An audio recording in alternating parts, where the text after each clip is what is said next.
Welcome to a new episode of Product Directions Podcast, 100 Product Strategies.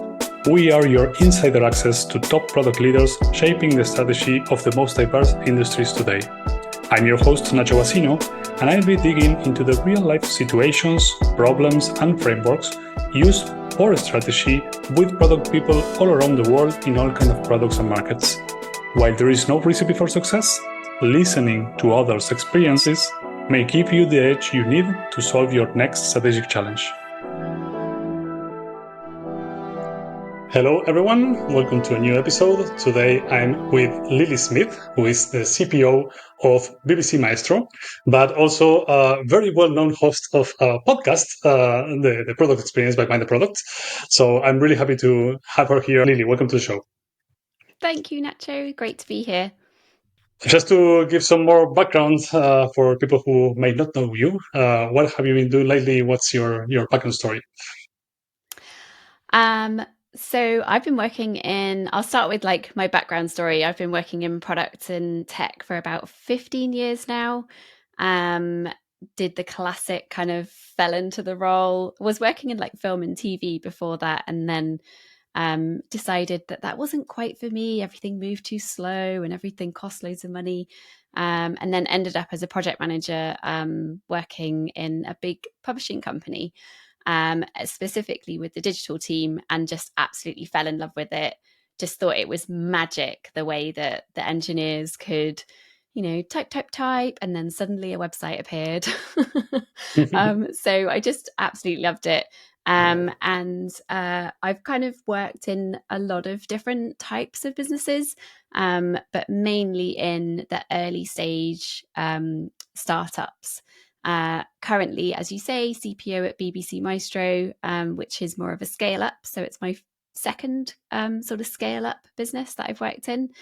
And yeah, that's me. And also, do the podcast. So it's very unnerving for me being the one that has to answer the questions instead of gets to ask them. So I'll probably be turning the tables on you and being like, but Nacho, what do you think? That's an interesting strategy. Didn't consider. Okay, but I mean that's given your experience with the different products, I think it's a good way to introduce some of the experiences you had doing the strategy. And as we discussed, I think that maybe we can walk through the Bauer example, which might be interesting. So, can you give us a bit of background of what Bauer is, and more concretely, what was your approach when you were there and had to build the product strategy for the company? Yeah, sure. So at BBC Maestro, I've only been there since January. So we were just talking about how my strategy is in formulation at the moment for BBC Maestro. So prior to that, I was working for a company called Bauer Collective. And in that business, I was head of product and growth. So worked across product and also across marketing as well. Which was really great for me. I got loads of experience in like the marketing side of the business, which was really fascinating. And that business, for those of you that haven't heard of it, is their kind of mission is to help eliminate plastic waste. Plastic waste in the UK is a real problem. We don't have a very good recycling infrastructure. So even though consumers are really good at putting their plastic waste out for recycling, actually only about 10% of it gets recycled. So Bauer Collective was set up to solve that problem. And they provide personal care and cleaning products in refill packaging that's delivered to your door. So you order it online, you can subscribe to it or buy it one-off. It's delivered to your door, and then you send the packaging back and it gets refilled and reused. So I guess when I first started there, they'd been going for a couple of years, and we're kind of really at that stage where they wanted to dial in on growth and like really try and grow and scale the business. And maybe in that direction, I mean, how do you start collecting the different opportunities that the business can grow in? Yeah, so when obviously, so I guess my approach when I first start in a business is to really try and understand what's going on in the market and how the customers a feeling about the solution that the business that I'm working for provides. So we did a whole bunch of research trying to understand attitudes and customer behaviors, and also looking at other different subscription type products. One of the things that was really interesting decision that they made before I started was to have both the ability to subscribe to these products, but also to buy them as one-off individual products as well. And there aren't very many e-commerce businesses that allow you to have that choice. Amazon is one of them, but generally with Amazon as well, you're subscribing to like an individual product and you'll get that on its own individual cycles. So there was a really interesting challenge where we were sort of making the experience a bit more complicated, but offering more choice to the user. And one of the first things that I looked into was, are we doing the right thing with this? Like, should we be offering the customer all of this choice in how they purchase from us, and how they manage their stock at home of like refill products, or should we be directing them a lot more and just giving them like a very regular monthly box, more like a food delivery or something like that. And after lots and lots of research, we found that actually the trade-off that we made of having like a more complex user experience, so it was really valued by the customers. So some people really wanted to buy from us on their own terms and to buy individual products. And some people really, really loved the fact that they could subscribe, they could set up a subscription, and they could just get deliveries on a really regular cadence. So that was one of the things that I kind of looked into. And then as I was like working with the team and thinking about how this business scales and grows, there was like the vision and the mission of like solving this plastic waste problem. And then we had some very near-term goals that we were trying to achieve, which kind of got wrapped up into our OKRs, and into like short-term features that had come out of discussions with customers, or like user testing that we'd done, or user research, and then this kind of gap between the vision and the kind of the 3-month short-term, 1 week to 3-month view, not even 3 month actually, like maybe like 6 weeks view, of like and my CEO and the founder was like, so but what are you doing from a product point of view in the sort of mid to longer term future for the business to make sure that we're able to scale and grow? And that was the bit where I was like, okay, so now we need the product strategy. We need to figure out what are the kind of the key pillars of things that we need as a business to scale in the direction that we want to scale in.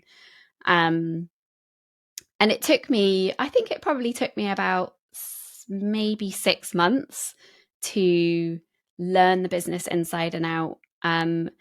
For me, like the product strategy really encompasses like a tech strategy as well.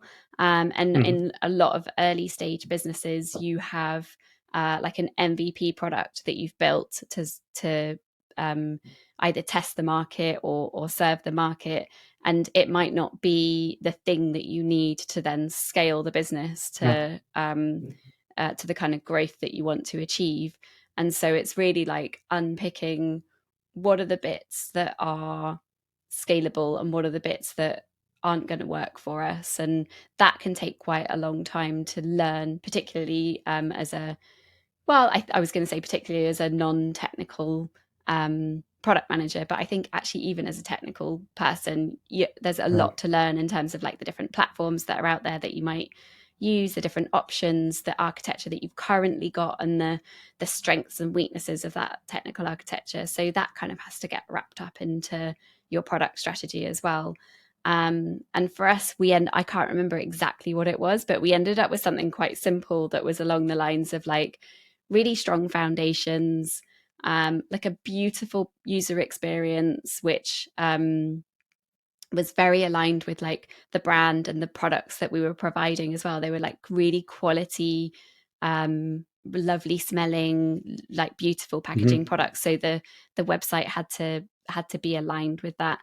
And then there was something else as well. Oh yeah, it was expansion as well. So, really in growth, you're looking to expand. So like there were a few different ways in which we needed to expand our experience beyond like the basics that we had when I joined, which was extra touch points with the customer, things like SMS, potentially like a mobile app, and then push notifications, and then also different categories of the physical product as well, and being able to kind of encourage customers to purchase not just the core products that we had, our hero products of washing up liquid and hand wash, but explore the rest of the range. So yeah, I'm pretty sure it was like strong foundations, like really good data architecture, and like having all of our data connected, a single view of the customer, beautiful experience for the customer. And I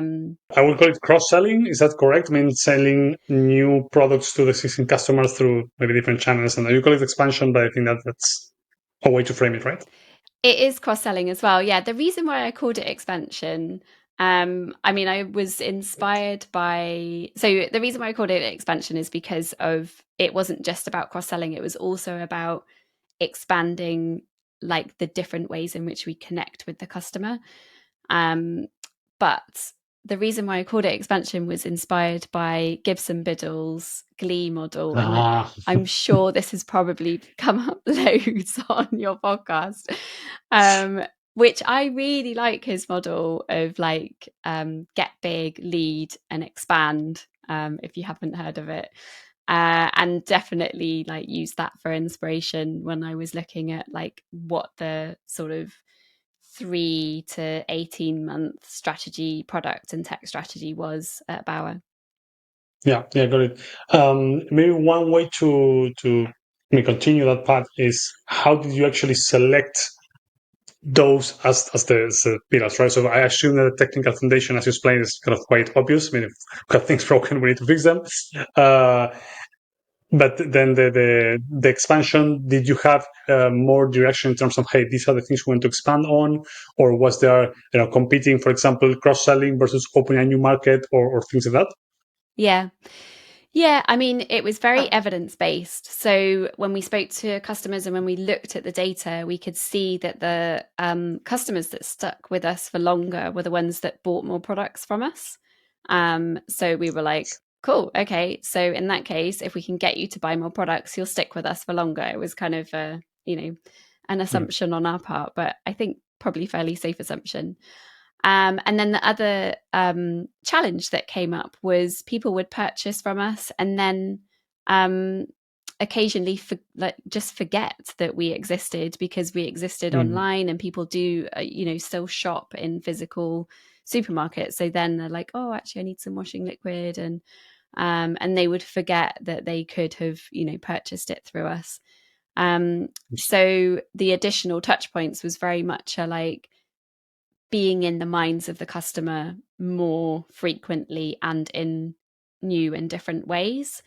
So yeah, it was all derived from the learnings that that we gathered as a team from looking at the data and from talking to the customers. Yeah. One more question in that sense. How much of this strategy is influenced, if I heard correctly, you have then another part of the business who is building new products, or the physical products that you are shipping and selling.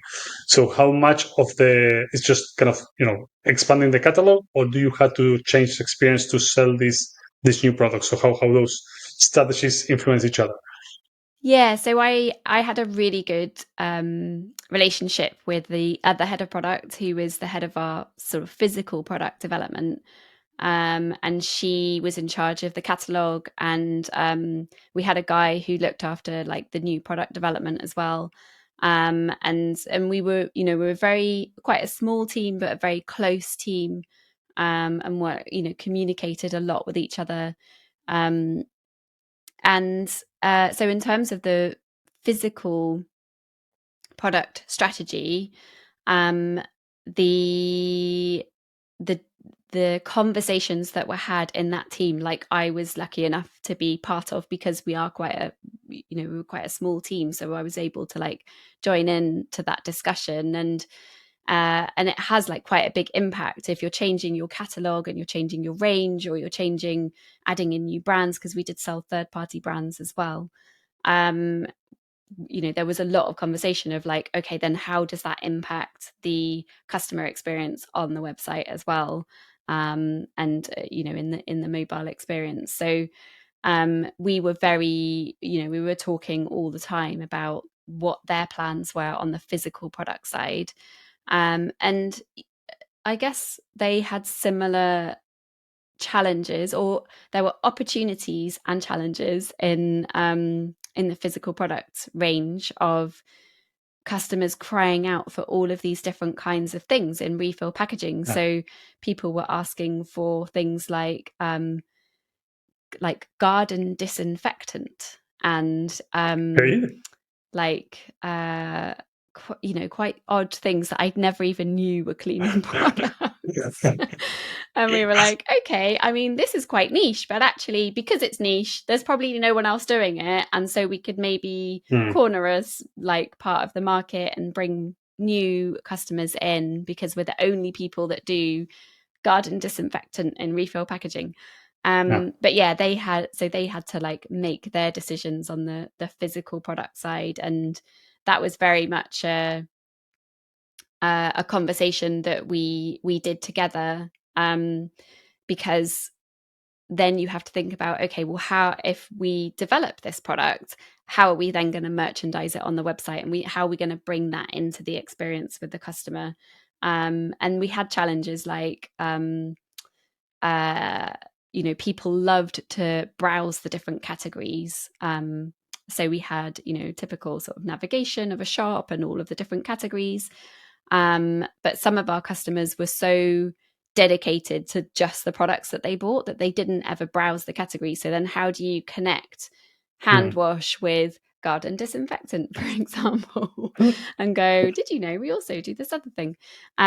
So there were challenges there as well. And in terms, I guess what was really helpful as well in terms of the physical product strategy and the digital product strategy was that we'd actually, before I joined, they'd come up with kind of like 10 commandments, and there's sort of principles for the business of how they wanted to make sure that they always stuck to their beliefs and their mission of always providing like really good quality products. So if there was a need for garden disinfectant, but we couldn't find one that was really good, that we thought was like the best, up there with like the best, then we wouldn't put it out to our customers. We would only put out stuff that we really felt was like a good quality product. Great. Interesting. I'm wondering, going back to your initial challenge, so I'm putting my framework on top of this, but you went and see some of the opportunities, you explored the market, you did some research, so you have opportunities, then you selected these 3 pillars and these things. How does this connect to the execution? That was the first problem. So you have a short-term execution, leadership asking for, okay, what's your long-term view? How does things connect together? Yeah, so the work then that we did, that we planned into the team, was very much connected to those different pillars, by way of, I'm pretty sure when we were like organizing it, because we were using Asana for organizing all of the dev tasks, because it was a small dev team as well, small but perfectly formed and very high performing. And so we would, everything that went in there was considered against the strategy. Like, is this helping us get to where we need to be as a business in order to grow and scale. Like, these are the three things that we really, really agreed on. Does this piece of work fit into one of those three things? And the way that I knew that it was working was not long after I had like presented the strategy to everyone, and this was after like lots of discussion, so everyone knew it before I presented it, but it was like, great, everyone now knows it. Just to recap, here's the strategy, this is what we're doing in product. The CEO was like, we have this opportunity, this, you know, partners come across us and said that they want to do this thing with us, and I was like, is it one of these three things? No. We're not doing it. So, and it just, I think it's one of those things, like when you have your principles, your strategy, your vision, you know, when you have all of those like building blocks and that decision making stack that Martin Erickson talks about in place, it makes making decisions like much easier, and it makes those conversations much easier because you've already hopefully like genuinely won the battle with your, or not the battle, but you know, you've convinced and persuaded the rest of your team this is the most important thing for us to focus on, and if we don't, we're going to be in hot water in the future, so we have to do this. Then when something else comes that's outside of that, you're like, no, because remember we agreed that this was the most important, and they're like, yeah, okay. So yeah, generally I would say that's the way the conversation goes. Obviously not always, but Got it. And maybe as a source of inspiration, this strategy is still, I would call it high level because it has these three big pillars. First of all, what was the representation of this? I mean, you mentioned presenting it. Was this kind of a PowerPoint presentation, or what was the? yeah, it was a PowerPoint presentation. I love a PowerPoint presentation. I was reading the other day, I can't remember where it was, but someone talking about how you should never do PowerPoint presentations and you should always just do Word docs.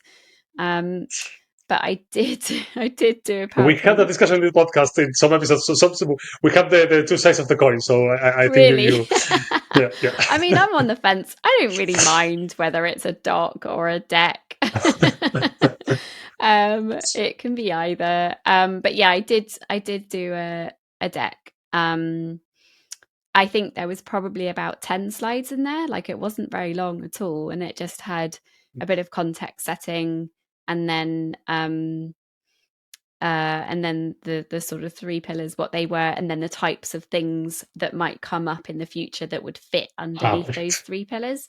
So I very much illustrated and brought to life what those three things would mean, and the kinds of things that we'd been talking about and exploring underneath each of those different areas.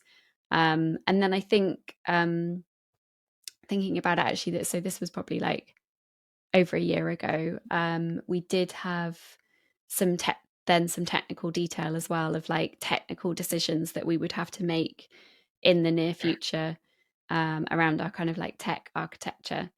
But I am finding that big technical architecture decisions or changes kind of have to align with funding rounds because they usually mean either lots of work and so you need more resource, or a more costly platform, like, you know, more costly base, whether that's like, you know, a more expensive data warehouse or whatever it is. So that's what I've been finding, like in my experience, it's those things are dictated by funding rounds more than in these like early stage companies. Yeah. And you have the time to money problem as well. I mean, this investment will not have a return soon. So if you are kind of short in cash, this will be can become a problem. Exactly. Maybe going straight to the point, how long did you expect this strategy to live? It was a kind of, I don't know, yearly strategy or shorter term? How do you find it? Yeah, I think in my mind it was a year. And I think it could have lasted longer.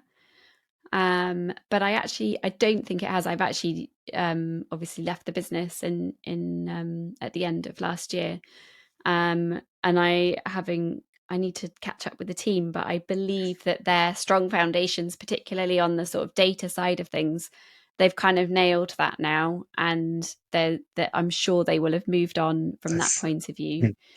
mm, The beautiful user experience that sort of never goes away, but exactly. maybe That's like sort of changes and develops. I'm not sure. And yeah. then the cross sell and upsell probably would have changed with the changing of the product catalog, which I know has changed and expanded. But I suspect because that's you're always getting new customers in, and like from different like types of campaigns and marketing. Mhm. So I suspect that that will kind of stick around for a while. Yeah, that makes sense. But maybe now changing gears a bit, that you mentioned the founding rounds and things like how have you seen this as a different process, as a different outcome from early stage startup that you also work with a lot? Yeah, so when I was before I worked at Bauer, I've worked in quite a few different like very early stage like angel pre-seed stage startups. And in those businesses you sort of don't really need a strategy. I don't think you don't really need a roadmap. Like it's been ages since I put a roadmap together. I did put one together when I was at Go Compare actually, which is a much bigger business. Um but you don't really need a strategy and you don't need a roadmap, I would say, because your strategy is like literally find product market fit.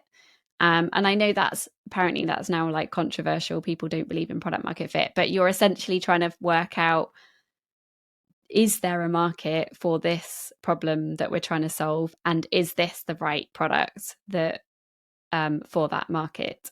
And also, how are we going to reach those customers? So, like, what is actually the thing that I believe about product market fit is that it doesn't stop there. It's product market channel model, which I know people have written about before. This is not my idea or concept, but it's like absolutely true. I've been in businesses where we had like a product market fit, but we didn't have channel model fit. So we didn't know how to reach our customers and we didn't know how much to charge them or how to charge them. And so when you're in that early stage, it's just like you're blinkered, like just trying to figure that stuff out. And nothing else really matters, I don't think. Yeah. Yeah, absolutely. I mean, actually, we have an episode with David Pereira who shared a story of this exact example was a startup without market fit, and he said this was kind of one bullet point or two bullet points saying, okay, these are the things we need to solve, and just kind of go execute and do a bunch of experiments. So, yeah, I'm not sure if we can call that a strategy or not. That's a philosophical question that doesn't really matter, but it's I mean the core, the essence that in terms of alignment is quite different. The sort of strategic alignment you need in a large enterprise than this Yeah. is all startups. That makes a lot of sense. Yep. Yeah, and I think the purpose of the strategy in those smaller businesses versus like the bigger businesses, it's kind of the same, but it's also sort of different. So if you're like that very early stage, and you just need a couple of bullet points to go, guys, this is the thing that we need to like not get distracted from and be completely focused on. That's sort of easier to communicate because you're probably a small team unless you've like raised 10 million on just an idea, which is what some people do. um, But not then anymore, I guess. yeah, maybe not these days. Yeah, and then the purpose for me of having that strategy when I was at Bauer, which is quite a small business, but like a scale, more of a scaling business than a startup, um, that was very much to communicate to the rest of the team, this is how we're thinking about things and this is what we're focused on in the product and engineering side of the business. Um, and when I've kind of communicated stuff like this in like a much bigger organization, it's much more like defined, I think, where the direction that you might go in. And so it's more about just like consolidating that from all of the different functions in the business and then like bringing it together. But I'm feeling this pain a little bit, or not feeling this pain, but like feeling this challenge a bit more in Maestro because it is a bigger business. There are more distinct functions than the previous smaller businesses that I've worked in, and each of those functions has their sort of short-term goals. We set them, it's very similar to OKRs. We don't actually use OKRs, but it's like similar sort of thing. And we have like our kind of we have our vision of like what we want the business to be. But that sort of mid to longer term, like that sort of 6 month to 2 year thing is like missing. So that's what we're trying to put together. And what I found is like there's a real need for all of that to come together at the same time. So I started working on my product strategy and I was like, I can't do this unless I know what's going on in marketing, in content, in tech, in like our we have a strategy team which kind of focus more on the content strategy side of things. But yeah, so that's been an interesting challenge because we're quite a young business. We don't have all of those processes in a very mature state. So it's like working out how to maturize how to grow those processes up quite quickly and get everyone like, then it's like I can't just do the product stuff. I've got to try and help all of those other functions come on this journey with me at the same time. And that's why I think for me the Maestro product strategy is just taking that little bit longer, because there's one thing that I would never want to do, and that's deliver a strategy that I didn't really believe in. And I have contemplated it before, where I've thought maybe I just put something together and at least, it'll be rough and it might be wrong, but at least it'll be something. And, there's that thing of like, the worst decision you can make is no decision at all. But I think with a strategy that doesn't fit, I feel like it's better to be a bit ambiguous and not really have it captured and documented than to send people down the wrong path confidently. I kind of want to be like, and it's going to take a little bit more time.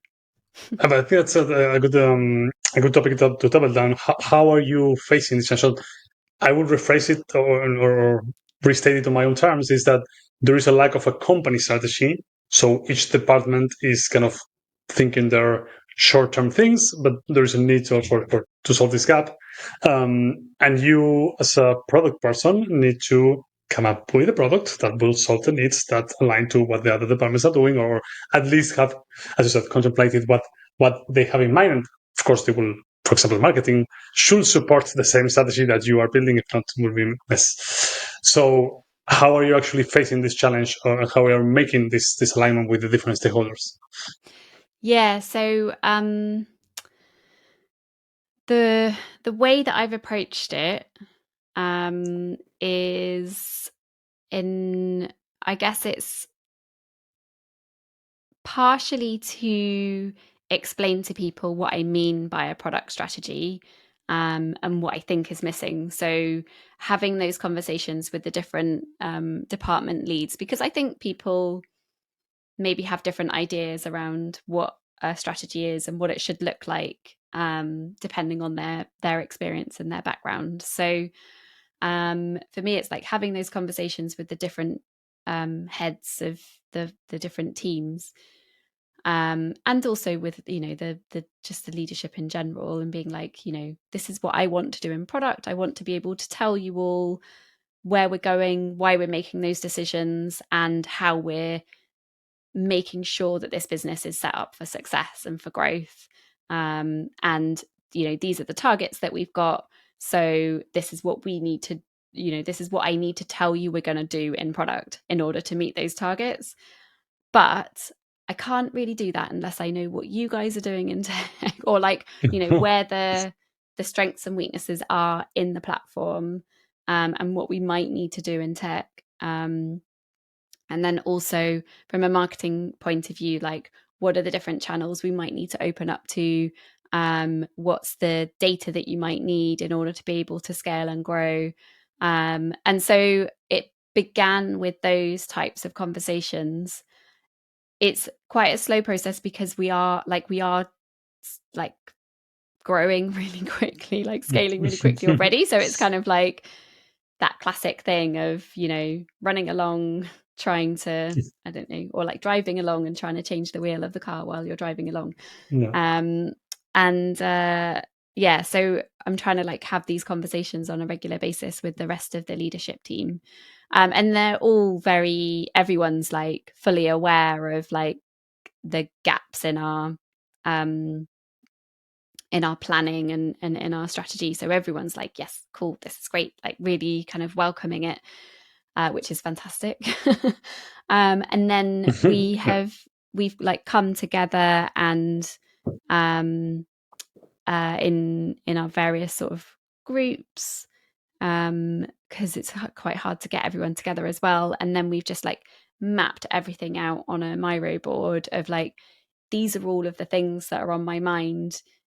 As an example, we've talked a lot in the team about we'd love to have a TV app, and to be able for people to be able to access BBC Maestro on smart TVs, which is like, a very sensible, like, makes sense for the business, makes sense for our customers. But it's like, that's something that's probably a lot further down the line than some of the other stuff that we have in our thoughts. And then it's like, okay, that for me, that comes under that heading of like expansion. And then it's expanding out the different touch points to the customer, which I don't think we need to do yet. So I'm going to put that in the future of like, for me, that's in the future. Guys, what do you think? And everyone else is like, yeah. So then you're kind of like having those conversations, because I think often, you want to be like outcome driven all the time and like, let's just focus on outcomes. But the especially when you're a new business, there's this table stakes thing as well of like, it as a video streaming platform, it just makes sense for us to do this. Like, we don't need to think, we do need to think about the outcomes, but we don't need to like sweat them. Like, let's just say that we're going to do this, but later on when that becomes like important to us. And I guess that's then when the outcomes come into play, because then you're like, okay, great, we've maxed out our audience in this area and all of our customers are screaming out for a TV app, and we're not going to grow unless we build one. So now we have to build one. Yeah, but that's a good point, because I mean, the way I'm kind of thinking about it is that you are having these conversations in which you collect different opportunities kind of from different stakeholders, or from kind of the leadership conversation itself. And you are making some priority decision at the end of the day. You say, hey, not for now, means exactly, hey, this is low priority at the moment. And so you mentioned kind of ignoring outcomes. I don't want to put that tag on you. No, it's fine. I'm happy to be controversial. But at the end of the day, you are doing some sort of at least unconscious assessment. So do you have for the other ones, for the one coming to more urgent, you mentioned, hey, have we maxed out our audience or not, or are customers screaming for something or not? Is this information coming from some source when you are doing this exercise? Yeah, and so this is where like I really lean into the data, both the data of like what people are actually doing on the platform and how they're behaving, so that all of our event tracking, and then also the user research data. And we're just at the moment in the process of launching reviews as well, so, and that's been really, really insightful. We've had loads of really good information coming through from that as well. And I guess actually as a good example of this, so when I say people screaming out for a TV app, we did have people screaming out for a mobile app. Like, a lot of our customers, they would sign up to the platform and then they would message us and be like, where's your mobile app? Like I literally thought like and that's that thing, right? Of like table stakes. Like people just assume you're going to have a mobile app if you're a video streaming platform. So that we did, we built a mobile app. We're just in the process of rolling it out at the moment and kind of fully launching it. And so, yeah, I think for me that it's very much driven by data, but also by making sure that you're not building on top of like an unstable foundation. Got it. Because I don't want us to be in a situation where we're like, right, all stop, we're replatforming because we didn't make very good decisions when we were in that early stage of growing. So I was thinking about it as I was thinking about like what to talk about in the chat today, and I was like, I wonder whether strong foundations, like I talk about it all the time, but I wonder whether that just is every startup's or every beginning to scale up's strategy. Like everyone should just have like strong foundations as their mantra for, when you're flipping that switch of like, okay, now we've figured out, we've got our first X amount of customers. We know that there's a market here. We're about to chuck a ton of investment into marketing. But before we do that, let's just make sure we've got our data stack in place. We know what we're doing from a kind of data architecture point of view, even if we're not like spending a ton of money on putting a data team in place. Let's at least make sure that we're capturing the right stuff and it's going into something that allows us to analyze it later. So it's that like, strong, just like simple but strong foundations that you can then like, keep you safe for later on down the line when you're having to like look back at everything and go, what happened when we did this? What happened when we did that? Or like, making sure that the customer experience isn't compromised by the platform falling over because we chose the wrong tech to do, I don't know, login or whatever it was. I love that because I mean, again, paraphrasing what you're saying, I mean, we mentioned before, early stage startup trying to find product market fit is about figuring the user, the problem, the channel, whatever. We've kind of figured out this market fit. But then when you're kind of in the scale mode, you receive the next round. And the point is that you will get a lot of money for that product to really scale. So you don't need to be rocket science, but just fix the thing to work for more audience than what we have already. So I actually think that from the product side, you can think about maximizing the value. So kind of the optimization strategy before jumping to more crazy expansions. Yeah, exactly. And we have so we have a really similar challenge at Maestro to what we did at Bauer, where we offer people the opportunity to buy single courses, but we also offer subscription. And again, it causes like a little bit of friction in the customer experience because, generally people come into our platform on a course page and, and then we kind of have to enable them to discover the rest of the content and the subscription. So there's a bit of sort of friction and a bit of challenge there. I can't remember what my point was, but it's like I guess there's those other sort of decisions which you can make or you make based on other strategies as well. So the content strategy or the physical product strategy will then, like what they're deciding to do will then feed into like when you then make a change or make a decision on on how the customer can purchase, like make a purchase.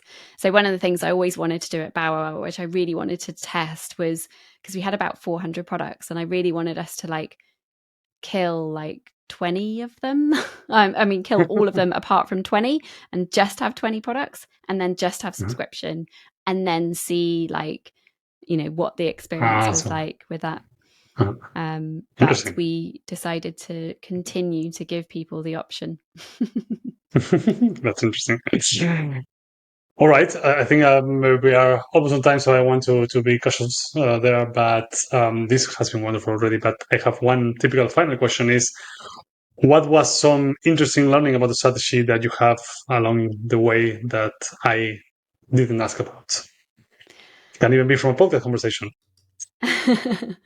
Yeah, so I think it's interesting. I mean, I sort of first learned about strategy when I was working in a startup called The Filter. And we'd been around for about 5 years, and we'd sort of pivoted from a consumer-facing business into a B2B business. And we were like struggling with growth. And I just had this. So I was like very early on in my kind of tech and product career, probably had like 3 or 4 years experience or something. And I just had this sense of like, how are we making decisions, and what are we using to make decisions? Like, what's the plan?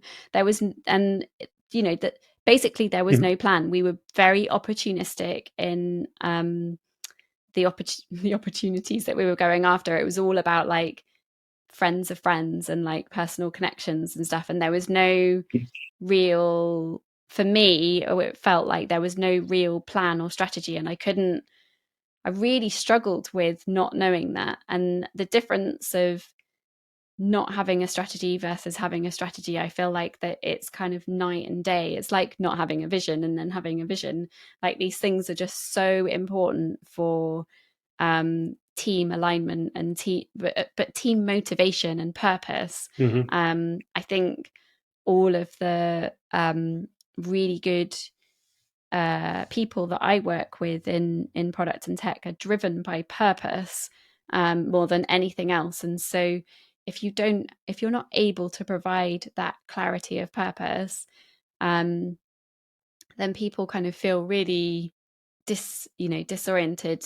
And when you're able to provide it, you just see like a change in people, I think, where they're like, wicked, like I really know. And it also really sort of enables that autonomous teams as well, because you've provided those guardrails. And you haven't just provided the guardrails, you've told them why they're there and what they are, and given all of the context. And so I can't not have a strategy. Like I get really frustrated. Like, it's been really difficult for me in the first 8 months of working at Bauer, not having that in place, not at Bauer, at Maestro, sorry, like not having that in place. And it's maybe like one of the things that makes me sort of good at what I do, is like that I'm just like chasing that down, just going like, I need to know, tell me all of this stuff so that I can figure it out and like make sense of the chaos and then provide a bit of structure. So yeah, it's that, I guess that's my sort of learning, is like it's like turning a light on when you have the right, not even when you have the right strategy, because I know sometimes you might follow a strategy and then you have to change it, but when you have one, like the difference in the performance of the team and the passion and motivation from the team is like really tangible. That's super lovely, because I at least, I always focus on alignment, helping them make the right decisions and whatnot. But there's also the motivation side, which is also super important. So, and of course, I mean, there are strategies, but when you can put this purpose spin on it, I think that's super, super valuable. Cool. Wonderful. So with all that beautiful information you share, where can people find you? Where can you want to point them to? So if you want to connect on LinkedIn, I'd love to connect with product people. So yes, reach out. Perfect. Thanks so much once more time for being here. Awesome. Thanks, Nacho. Thanks for having me. I hope you enjoyed this episode of 100 Product Strategies, the podcast by Product Direction. You can also follow us on Twitter, LinkedIn, or Instagram to get access to free weekly content that helps product people upgrade their skills and become more successful. You can access more material, promotional trainings, and be notified of every episode of the show with Product Directions weekly newsletter. Join thousands of product leaders by registering in productdirection.co.